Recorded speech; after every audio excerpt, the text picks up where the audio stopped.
Hello everyone, সবাই কেমন আছেন? আশা করি ভালোই আছেন। মুখার্জি ব্লগে সঞ্জয় মুখার্জি আরও একটা নতুন ভিডিও নিয়ে আপনাদের কাছে চলে এসেছি। আজকের গল্পটা কিন্তু খুব খুব সুন্দর। আজকের গল্পটা বেসিক্যালি একটা চায়ের গল্প। যারা যারা চা প্রেমী, আশা করি আপনারা সবাই চা প্রেমী আপনারা। তো সেই চায়ের গল্প নিয়ে আজকে আমি আপনাদের সামনে চলে এসেছি। তো অফিস থেকে কাজ করে পার্ক স্ট্রিট ফ্লাইওভার থেকে যখন আমি ফিরছিলাম, ফেরার সময় মনে হয়েছিল একটু একটু চা না হলে চলে, এত ক্লান্তির মাঝখানে। তো সেই চায়ের খোঁজে আমি বেরিয়ে পড়েছিলাম। তো চলো আগে আমরা রাস্তাটার সাথে পরিচয় হই। এটা নিউ মার্কেট, এটা মোটামুটি সবাই চেনে। এটা কে না চেনে? দূরে ওই যে দেখা যাচ্ছে, ওটা কি? ইয়েস, তোমরা ঠিকই ধরেছো, ওটা হচ্ছে দি 42। তো দি 42কে ফলো করে নিউ মার্কেট ক্রস করে জাস্ট পার্ক স্ট্রিট ফ্লাইওভারটার দিকে একটু যখন তোমরা নিচের দিকে নামবে, জাস্ট কিছুটা মানে জাস্ট ফ্লাইওভারটা ক্রস করবে, তোমরা মোটামুটি রাস্তাগুলো মোটামুটি সবাই চেনো, আশা করি তোমাদেরকে নতুন করে আমার বলার কিছু নেই। তো ফ্লাইওভারটা ক্রস করবে, ক্রস করে আরেকটু বাইক চালিয়ে বা তোমরা মেট্রোতে যেভাবেই আসো বাসে নিচের দিকে সোজা 42কে ফলো করে যেতে পারো। কিছুটা যাওয়ার পর ঠিক ময়দানের যে মুখটা আছে, ময়দান মেট্রো স্টপেজ, তোমাদের সুবিধার জন্য আমি এটাও তোমাদের বলে দিলাম, আরও ব্যাপারটা ইজি হয়ে যায়। ময়দান মেট্রো যে এই যে দেখতে পাচ্ছ, এই মুখটাতেই কিন্তু বাঁ দিকেই কিন্তু ময়দান মেট্রো। এই বাঁ দিকটা ফলো করে ফ্লাইওভার থেকে নেমে জাস্ট কিছুটা সোজা টার্ন নেবে, দেখবে জীবন দ্বীপের পাশ থেকে যে সোজা রাস্তাটা চলে গেছে, একদম সোজা যে রাস্তাটা গেছে ওইটাই তোমরা কিন্তু যাবে না। তার ঠিক আগে দেখবে 3 রাস্তার একটা মোড় আছে। এই যে বাঁ দিকে যে ঢুকছে রাস্তাটা, এই রাস্তাটা দিয়ে কিছুটা সোজা সোজা সোজা ভাবে গাড়িটা যেতে থাকবে। তার কারণ সোজা কিন্তু আমাদের পার্ক হোটেলের রাস্তা, যেটা তোমরা সবাই জানো। এখান থেকে কিন্তু সোজা চলে গেলে দি পার্ক হোটেলের পাশ থেকে আবার বাদিক চলে গেলেই কিন্তু পার্ক স্ট্রিট। তো আমরা বাদিক যাবো না, আমার দি পার্ক হোটেলের রাস্তাটা ধরে সোজা কিছুটা আগাবো।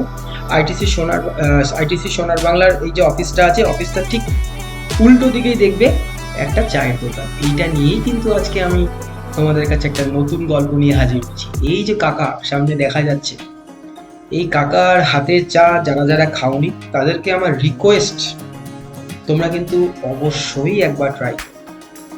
এই চা না খেলে আমি বলবো কলকাতা শহরে তোমাদের থাকাটা কিন্তু বৃথা। তোমরা অনেক বড় বড় জায়গায় চা খেয়েছো, কিন্তু কাকার দোকানের এই যে চা, এই চায়ে কিন্তু আলাদাই একটা মজা, আলাদাই মজা। চায়ের সাথে কিন্তু এইখানে আরো অনেক কিছুই আছে। দুপুরের খাওয়া দাওয়াটাও এখানে পাওয়া যায়, পুরোটাই ভেজ। তাছাড়া সিঙ্গাড়া প্রেমী যারা আছো তারা এখানে আসতে পারো, চায়ের সাথে সিঙ্গাড়া খেতে পারো। গরম গরম সিঙ্গাড়ার সাথে কিন্তু চা মন্দ লাগে না, অসাধারণ কিন্তু লাগে। তো আমি সেদিনকার বেসিক্যালি কিন্তু সিঙ্গাড়া খেতে যাইনি, আমার মাথাটা প্রচণ্ড ব্যথা করছিল কাজ থেকে ফেরার সময়। আমি ফার্স্টেই তোমাদের বলেছি আমার দরকার ছিল 1 কাপ চা। সেইটা কাকা কিভাবে বানালো তোমরা খুব ভালো করেই দেখলে, এবং আমি এই চাটা পেয়ে গেলাম কাকার থেকে। তো এইবারে চাটা কেমন দেখতে সেটা কিন্তু তোমরা অবশ্যই একটা কমেন্ট করে জানাবে। তো এবার দেখার যে চাটা কেমন। চল চন্দন, চাটা কেমন হয়েছে? অনেক ভালো, আমার ফেভারিট জায়গা। কিরকম টেস্টটা, ঠিক কিরকম পাচ্ছ? শুধু দুধ, জল নেই। আর টি এর ফ্লেভারটা কি দার্জিলিং টাইপের আছে? একদম। সত্যি বলছো? তাহলে সবাই আসতে পারে? একদম।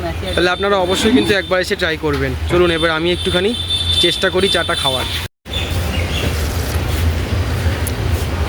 অসাধারণ ছিল চাটা কিন্তু, সত্যি চন্দন যে বলেছিল কিছুক্ষণ আগে আপনাদের, একদমই কিন্তু মিথ্যে কথা বলেনি। মানে চাটার মধ্যে একটা দার্জিলিং টি কিন্তু ফ্লেভার পাওয়া যায়। এর আগেও আপনাদের আমি দেখিয়েছি ডালহৌসিতে, ওটা একটা আলাদা লেভেলের ছিল, আর এটা কিন্তু একটা আরও হাই লেভেলের। এই চা যদি 1 কাপ খেয়ে সকালবেলা কাজকর্মে বেরোনো যায়, সত্যি কিন্তু মনটা হয়ে যায়। চলুন চাটা আমি আগে খেয়ে নিই, আবার পরে কথা হচ্ছে। তো বন্ধুরা, এই ছিল আজকে চায়ের গল্প। একটা ছোট্ট একটা চায়ের গল্প আমি তোমাদেরকে বললাম, এবং একটা নতুন জায়গার অনুসন্ধানও কিন্তু দিলাম। তো কেমন লাগলো ভিডিওটা তোমরা সেটা কমেন্ট করে জানিও। আমি চললাম আপাতত অফিসের পথে, কারণ অফিস তো করতেই হবে না, অফিস না করলে কি করে হবে। তো অফিসের পথে এরকমই যদি যাতায়াতে আমি আরও নিত্য নতুন কোনো কিছু আবিষ্কার করতে পারি, আমি অবশ্যই তোমাদের সাথে শেয়ার করব। তো ভিডিওটা আজকে এখানেই এন্ড করছি। চায়ের গল্পটা কেমন লাগলো অবশ্যই কমেন্টে জানিও। চলো দেখা হচ্ছে আবার নেক্সট ভিডিও। টাটা।